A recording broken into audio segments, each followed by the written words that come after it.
Hello everyone, welcome to my channel. Let's continue with the question answer series of CPC. अब हम देखेंगे question number 5 जो कि है what do you mean by foreign judgment, explain its nature, scope and object. Are the foreign judgment conclusive and binding on the parties when they are binding and when they are not binding. मतलब simply ये बात कर रहा है foreign judgement, अगर आप कोई foreign court से कोई जजमेंट लेके आए हो तो उसका मतलब क्या है, उसका स्कोप क्या है इंडिया में, क्या फॉरेन जजमेंट इंडिया में बाइंडिंग है कि नहीं है पार्टीज के बीच में, और when they are binding and when they are not binding. पूरा ये क्वेश्चन है.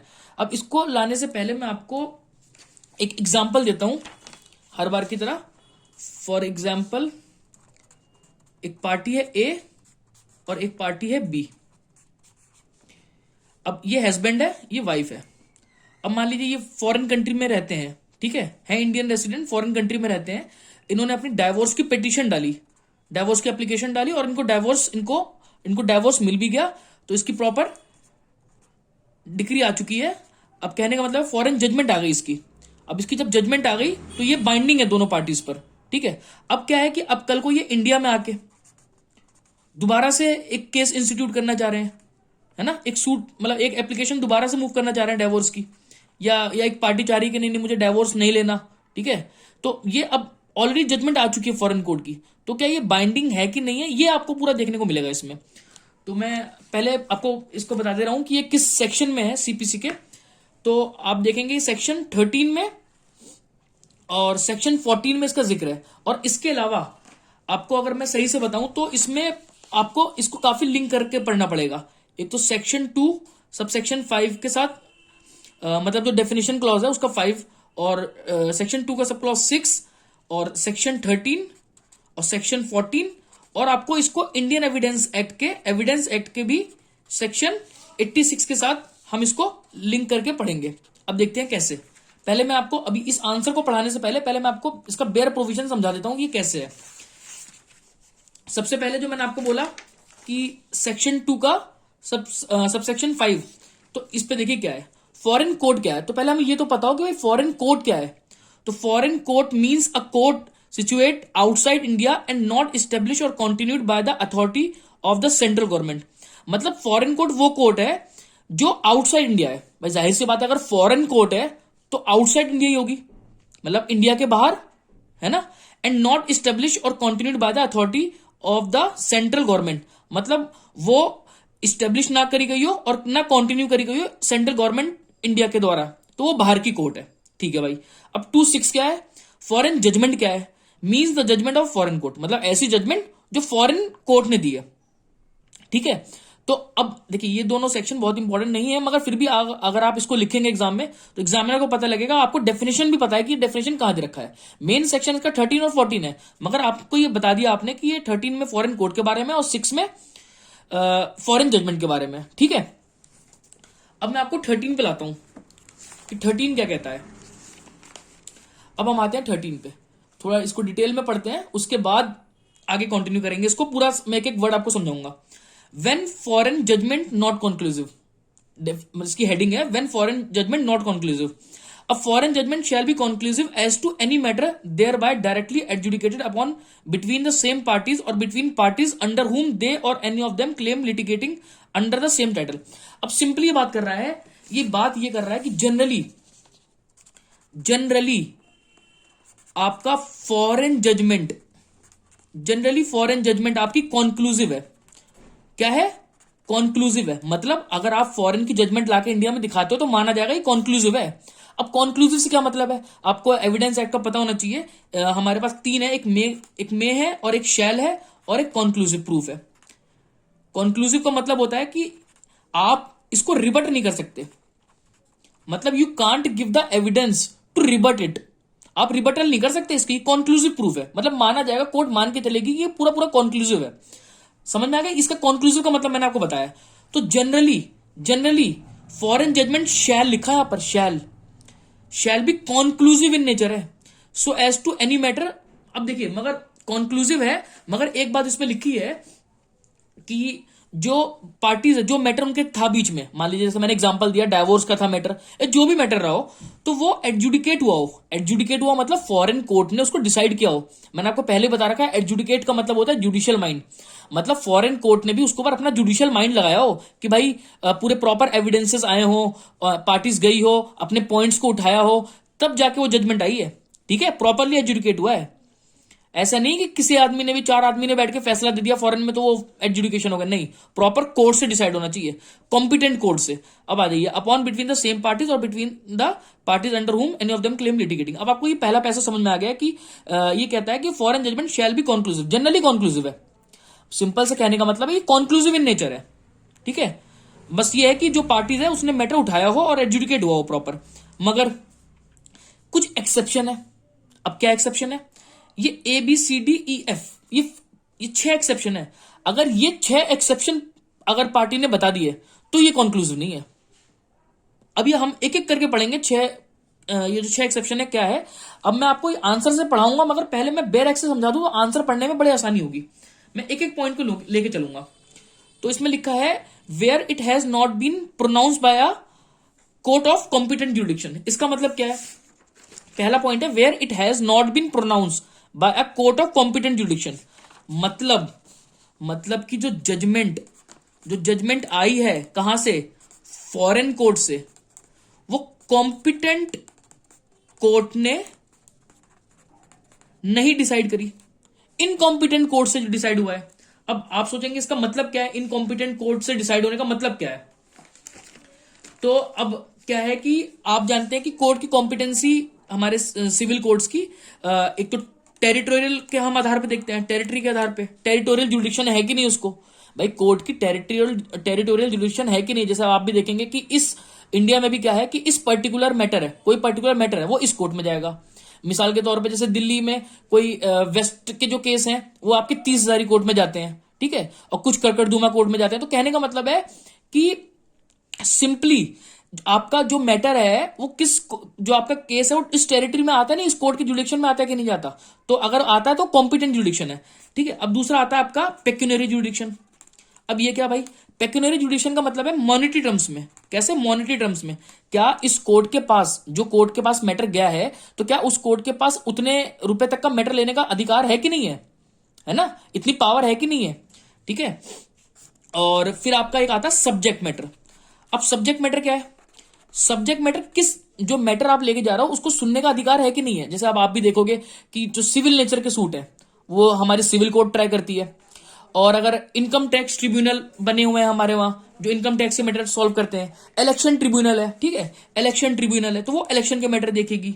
फैमिली कोर्ट है जहां पर आप अपने फैमिली डिस्प्यूट्स लेके जाते हैं, है ना, स्पेशल फैमिली कोर्ट बनी होती है, तो उसके पास ही सब्जेक्ट मैटर है। ठीक है, और आपका SC ST एक्ट बने हैं, बहुत सारे ऐसे आप देखेंगे आपके कोर्ट्स बने होते हैं जिसके पास सब्जेक्ट मैटर होता है लेने का, जुडिक्शन का। अब जैसे कि इंसॉल्वेंसी की कोर्ट है, मतलब कहने का मतलब सिंपल ये कि सब्जेक्ट मैटर उसके पास है कि नहीं है। ठीक है, अगर ना टेरिटरी पिक्यूनरी और सब्जेक्ट मैटर इनमें से अगर कोई भी चीज अगर इनकॉम्पिटेंसी है तो माना जाएगा कि वो कॉम्पिटेंट कोर्ट ने डिसाइड नहीं करा। तो अब सिंपली जो ये मैंने आपको पहले पढ़ाया था ना कि अगर जो जजमेंट फॉरेन कोर्ट से ही है उनमें से इन तीनों बातों का कुछ ऐसा हो रहा होगा कि वो कॉम्पिटेंट कोर्ट ने नहीं दिया। तो भाई जब आप कॉम्पिटेंट कोर्ट ने नहीं दिया तो हम उसे कैसे कॉन्क्लूसिव माने? तो क्या मैंने बताया आपको कि फॉरेन जजमेंट कॉन्क्लूसिव होती है, मगर अगर ये पहला पॉइंट जो मैंने आपको बताया कि अगर इनकॉम्पिटेंट कोर्ट ने पास करा है तो वो कॉन्क्लूसिव नहीं होगा। अब जैसे मिसाल के तौर पे एग्जांपल, अगर फॉरेन कोर्ट में मामला था मान लीजिए इंसॉल्वेंसी का, ठीक है, और जुडिशन उसको लेने की पावर इंसॉल्वेंसी कोर्ट को थी, मगर अब ये ट्राई हो रहा है रेवेन्यू कोर्ट में, है ना, या मान लीजिए ये ट्राई हो रहा है फैमिली कोर्ट में, तो ये तो गलत है ना। इंसॉल्वेंसी की जब कोर्ट बनी हो, सब्जेक्ट मैटर इंसॉल्वेंसी के पास, इंसॉल्वेंसी कोर्ट के पास है, तो ये लोग कैसे ट्राई कर सकते हैं? तो ये इनकॉम्पिटेंट कोर्ट है। तो अगर फॉरेन जजमेंट इनकॉम्पिटेंट कोर्ट ने पास करा है तो वो कॉन्क्लूसिव नहीं होगी, याद रखिएगा। अब आते हैं हम सेकंड पॉइंट पे, where it has not been given on the merit of the case. अब भाई मेरिट ऑफ द केस क्या है?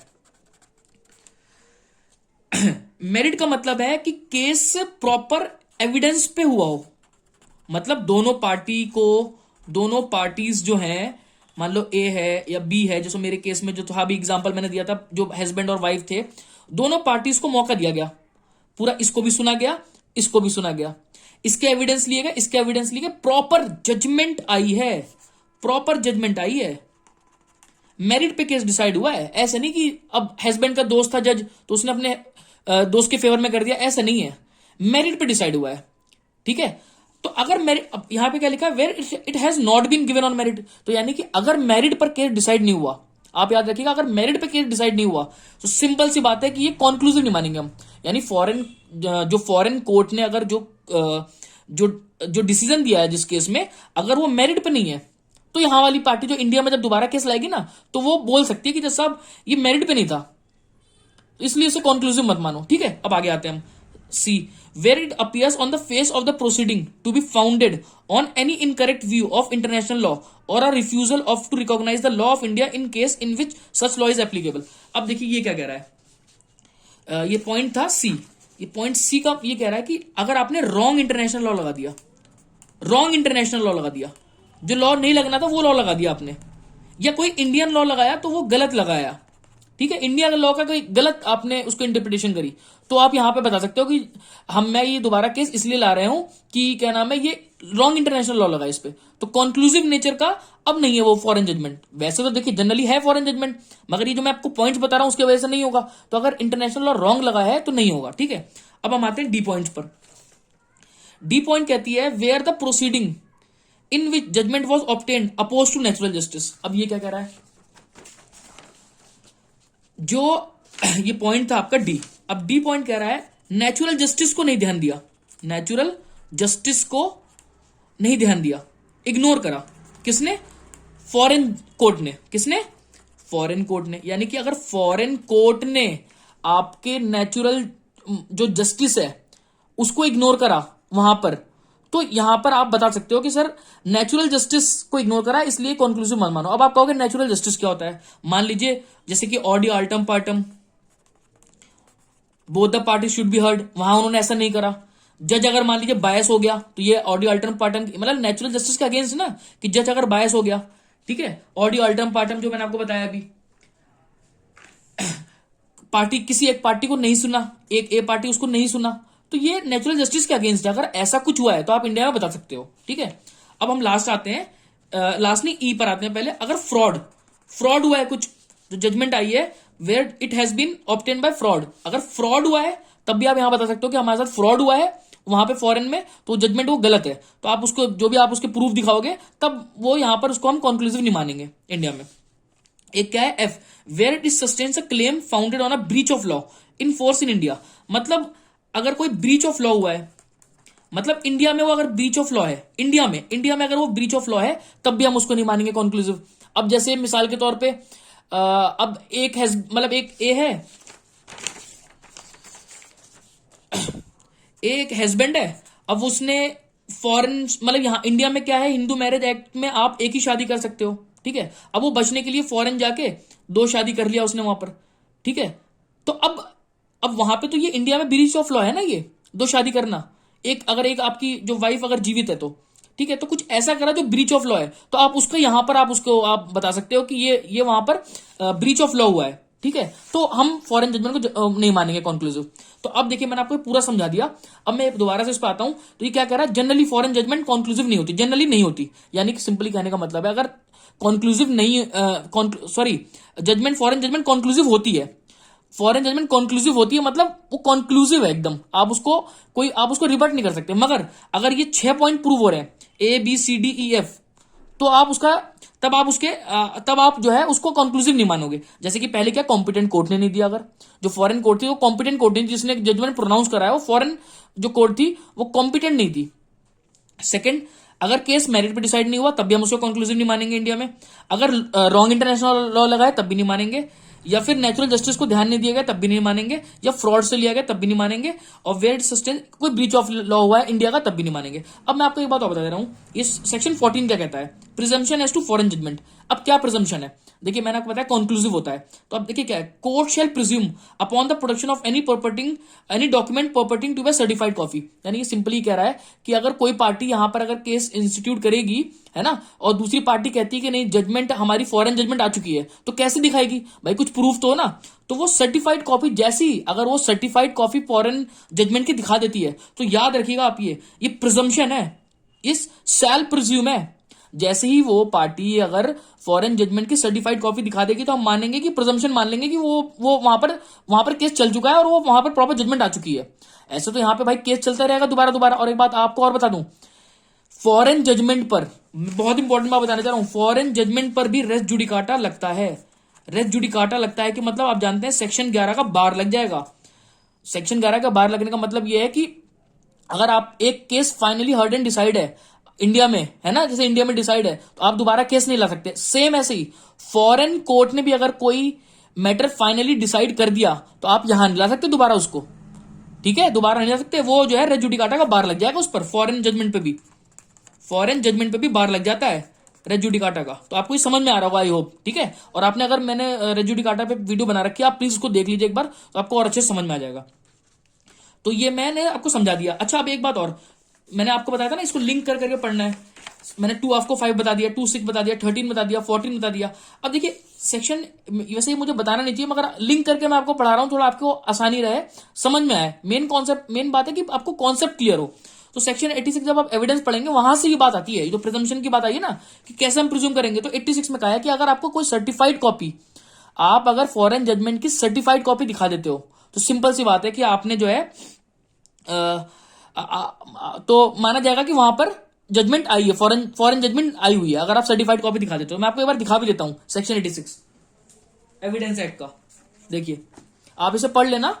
Presumption as to certified copy of foreign judicial record, the court में presume that any document purporting to be certified copy of judicial record any country not forming part of India. तो ये कह रहा है, देखिए 86 से हमें प्रिजम्पशन मिलती है, ठीक है। अब मैंने आपको इतना डिटेल में पढ़ा दिया, अब जब मैं आपको आंसर पढ़ाऊंगा जो क्वेश्चन आंसर सीरीज है, तो आपको बड़े आसानी समझ में आएगा।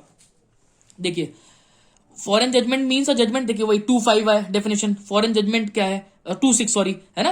और फॉरेन कोर्ट क्या है, ठीक है, means a court situated outside India. मैं आपको पढ़ा चुका हूं पूरा प्रॉपर 2 5 और 2 6 में। अब देखिए नेचर स्कोप क्या है। Section 13 contain principle of res judicata. देखिए जो बात मैंने बोली मोस्ट इंपॉर्टेंट बात है ये, रेस जुडिकाटा का बार लगता है फॉरेन जजमेंट पे, यानी अगर आप दोबारा केस लाओगे तो नहीं ला सकते, रेस जुडिकाटा का बार लग जाएगा, ठीक है।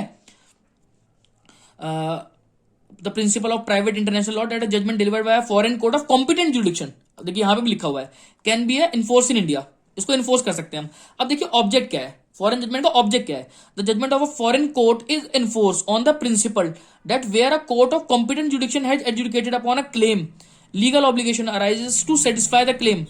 The rule of private international law of each state must in the very nature of thing differ, but by committee of nation certain rules are recognized as a common to civilized jurisdiction। अब देखिए simple सा मतलब है कि अगर आप foreign court में भी लेके जा रहे हैं और अगर वो प्रिंसिपल फॉलो हो रहा है ना, तो कॉमिटी ऑफ नेशन, मतलब जो नेशन है एक दूसरे से, आप जानते होंगे संधि होती है हमारी, तो ऐसे तो अगर ताकि एक तरीके देखा जाए तो मल्टीप्लिसिटी ऑफ जो केस है उससे भी बच जाए कि भाई अगर किसी ने वहां केस इंस्टीट्यूट कर दिया तो वहीं से जजमेंट आ गई प्रॉपर। तो ये ऑब्जेक्ट है उसका, ठीक है।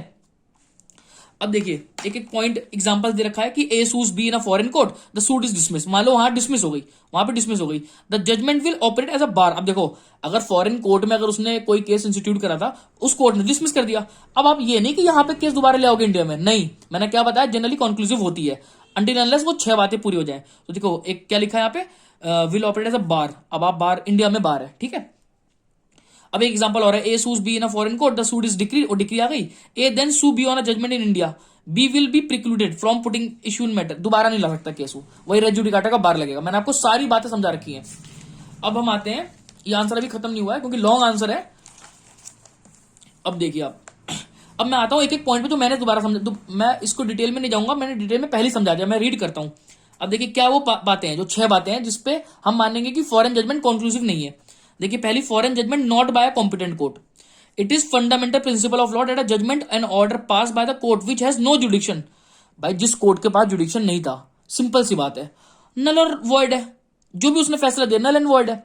तो अगर फॉरेन कोर्ट के पास जुडिक्शन नहीं थी तो उस फैसले को नल एंड वॉइड माना जाएगा इंडिया में, तब तो आप केस इंस्टीट्यूट कर सकते हो, ठीक है। Thus a judgment of a foreign court to be conclusive between the parties, देखिए इसलिए कह रहे हैं तो हम फॉरेन कोर्ट को कंक्लूसिव मानते हैं, मगर कब, वो कोर्ट ऑफ कॉम्पिटेंट जुडिक्शन के द्वारा दी गई हो, ठीक है।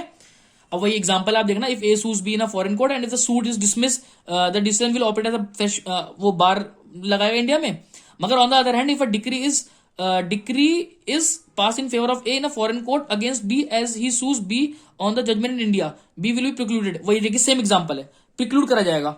अगर आप दोबारा केस ला रहे हो इंडिया में तो आपको नहीं इंस्टीट्यूट करने दिया जाएगा। बस सिंपल सी एक बात है। हाँ, वो अगर जो फॉरेन जजमेंट है इनकम्पिटेंट कोर्ट की तब हो जाएगा। अब हम आगे आते हैं, मैं बार बार रिपीट कर रहा हूं ताकि आपको ये एकदम दिमाग में बस जाए। Foreign judgment not on merit. अब देखिए, अब कंक्लूसिव हम कब नहीं मानेंगे, जब नॉट ऑन मेरिट। अब मैंने आपको बता दिया मेरिट का मतलब ये कि एविडेंसेस नहीं लिए गए, दोनों पार्टी को नहीं सुना गया, तब ऐसा हो रहा। अगर मेरिट पर नहीं डिसाइड हुआ है तब फॉरेन जजमेंट को हम कंक्लूसिव नहीं मानेंगे। In order to operate as a res judicata a foreign judgment must have been given on merits of the case. Merits पर होना चाहिए, मेरिट्स पे है तो हम मान लेंगे। A judgment is said to have been given on merits when after taking evidence. देखिए जो बातें बताई मैंने, जब एविडेंस लिए गए, आफ्टर अप्लाइंग जुडिशियल माइंड लगाया हो, ठीक है, जज डिसाइड द केस, जज ने केस डिसाइड करा हो, when the suit is dismiss for default of appearance. मतलब कहने का मतलब है कि प्रॉपर मेरिट पे डिसाइड होना चाहिए केस, फॉरेन जजमेंट वाला, ठीक है। अब हम आगे आते हैं, foreign judgment again international law और इंडियन लॉ। अगर कोई इंटरनेशनल लॉ ऐसा लग गया जो गलत है तो भी हम कंक्लूसिव नहीं मानेंगे फॉरेन जजमेंट को, ठीक है। A judgment based on incorrect view of international law और refusal to recognise law of India, या फिर रिफ्यूजल हो रहा है, इंडिया के लॉ को रिकॉग्नाइज नहीं कर रहे वो, ठीक है, तो इट इज नॉट तब कंक्लूसिव नहीं है, ठीक है। अब आगे आते हैं, foreign judgment opposed to natural justice. मतलब अगर कोई जजमेंट आई है फॉरेन कोर्ट की तो वो नेचुरल जस्टिस के अगेंस्ट है, ठीक है। नेचुरल जस्टिस के अगेंस्ट है, क्या है कि विदाउट बायस होनी चाहिए, है ना। मतलब कोई नेचुरल जस्टिस क्या कहता है कि आप एक तरफ पक्षपात ना करें, ठीक है, इम्पार्शियल रहें, ठीक है, रीजनेबल नोटिस दी गई हो पार्टी को, अफोर्ड करा ईच पार्टी को एडिक्वेट अपॉर्चुनिटी दी गई हो कि अपनी केस की बात रखें, है ना। ये तो नेचुरल जस्टिस कहती है। अगर नेचुरल जस्टिस को नहीं फॉलो करा है फॉरेन में तो हम मान लेंगे, क्या मान लेंगे, कि ये कॉन्क्लूसिव नहीं है अगर नेचुरल जस्टिस को अगेंस्ट गए हैं तो, ठीक है। अदरवाइज जनरली कॉन्क्लूसिव है, ठीक है। अब हम आ जाते हैं ये पांचवा पॉइंट, ये आप रीड करना है इसको। अब आप एग्जाम में अपने हिसाब से भी लिख सकते हो, कोर्ट की जो टर्मिनोलॉजी यूज करते हो अपने हिसाब से भी लिख सकते हो, ठीक है। Foreign judgment opposed to natural justice, ये मैंने बता दिया आपको। अब foreign judgment obtained by fraud. अगर कोई फ्रॉड से, अगर फ्रॉड हुआ है आपके साथ वहां पर, मतलब कहने का मतलब है कि फॉरेन जजमेंट जो आई है वो फ्रॉड से ली गई है, कुछ फ्रॉड हुआ है उसमें, तब आप इंडिया में हम उसको कंक्लूसिव नहीं मानेंगे। It is well establish principle of private international law, if a foreign judgment is obtained by fraud it will not operate as res judicata. तब रेस जुडिकाटा नहीं लगेगा भाई। अगर फ्रॉड से हुआ है आप यहाँ केस लाओ, यहाँ केस प्रॉपर चलेगा, कोई रेस जुडिकाटा को बात नहीं लगेगा। मगर अगर फ्रॉड नहीं हुआ है नहीं ला सकते, सिंपल सी बात है। अब आ जाइए, foreign judgment found on a breach of Indian law. मतलब when a foreign judgment is found on a breach of Indian law, मतलब कोई इंडियन लॉ का ब्रीच हुआ है। अगर जैसे मैंने आपको बताया कि शादी वहां करने के लिए उसने 2 शादी वहां करने के लिए फॉरेन चला गया, तो ऐसा नहीं करना है, इस्तेमाल गलत नहीं करना लॉ का आपको, ठीक है। ये हो गया। अब देखिए कंक्लूजन पे आते हैं। अ फॉरेन, ये मैं अच्छे से पढ़ता हूं, आप ध्यान देना इसमें। A foreign judgment is a conclusive, ठीक है, कंक्लूसिव है, and will operate as res judicata. Res judicata भी लगेगा उस पे, यानी कि ये कंक्लूसिव है और रेस जुडिकाटा का बार लगेगा, ठीक है। It is firmly established that a foreign judgment can be examined on the point view of competency, not of errors. In considering whether a judgment of a foreign court is conclusive, the court in India will not require other conclusion required by the foreign court or finding otherwise tenable. In other words, court cannot go into the merit of the original claim and shall be मतलब कहने का मतलब है India में conclusive माना जाएगा, ठीक है। अब मैं एक बार रिपीट कर दे रहा हूं आपको जल्दी से, क्विक एकदम जल्दी से रिवीजन देता हूं मैं। मैंने आपको क्या बताया, 2.5 में आप पढ़ोगे डेफिनेशन, 2.6 में भी डेफिनेशन है, 13 जो है आपका सीपीसी का बात कर रहा हूं मैं, ये वो ये कहता है कि आपकी मतलब कंक्लूसिव मानेंगे हम फॉरेन जजमेंट को, मगर वो 6 बातें अगर आ गई जो एक्सेप्शन में तो हम कंक्लूसिव नहीं मानेंगे। मैंने बहुत डिटेल में पढ़ा दिया इसको। और सेक्शन 14 जो ये था, मैं आपको बेयर एक दोबारा लाता हूं आपके सामने, जो कहता है the court shall presume upon the production of, आप जैसी सर्टिफाइड कॉपी दिखा दोगे हम मान लेंगे क्या कि फॉरेन जजमेंट जो है वो मतलब बाहर फॉरेन जजमेंट आ चुकी है। देखिए ऐसे कोर्ट को थोड़ा ना पता लगेगा फॉरेन जजमेंट आई कि नहीं आई।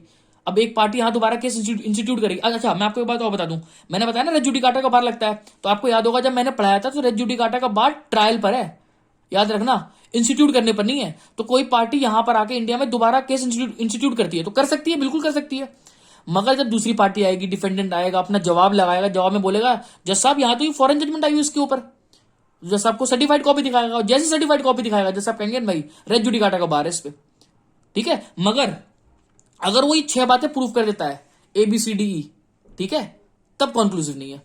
ये था आपका फॉरेन जजमेंट का जितना भी लॉ था, जितना मैं आपको समझा पाया। आप प्लीज इसको डिटेल में पढ़िएगा।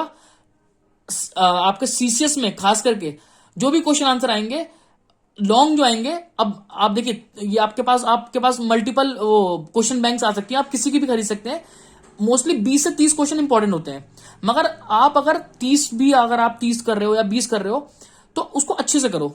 मेरा कहना है 15-16 क्वेश्चन ही कर लो आप। अगर आपकी जो क्वेश्चन बैंक है अगर उसमें 20 या 25-30 क्वेश्चन है मान लो, तो आप उसमें से अगर ढंग से 15 से 18 कर लो तो वो भी बहुत है, मगर डिटेल अच्छे से, ठीक है।